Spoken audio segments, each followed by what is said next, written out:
جب ہم دو گھر میں دو، ایک مرد اور ایک عورت، ہم دو موجود ہیں گھر میں، تو امام آگے کھڑے ہو کے نماز پڑھائیں گے یا پیچھے؟ میں پیچھے کھڑی ہوں گی. ظاہر ہے اگر میاں بیوی ہو یا بہن بھائی ہو تو جو بھی مرد ہے وہ آگے کھڑا ہو جائے گا، عورت پیچھے کھڑی ہو جائے گی. میں اکیلی ہوں، میں پیچھے کھڑی کھڑی ہو سکتی ہیں، کوئی حرج نہیں اس میں.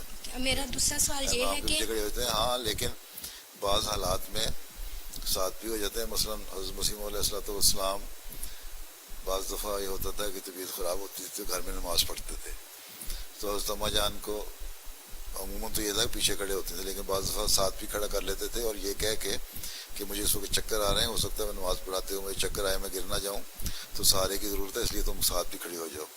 تو شریعت عموماً تو یہی ہے اصولی فیصلہ کہ پیچھے کھڑے ہونا ہے. لیکن اگر کوئی مجبوری ہے، اسلام آسانی کا مذہب ہے، شدت کا مذہب نہیں. اگر مجبوری ہے تو ساتھ بھی کھڑا ہو جا سکتا.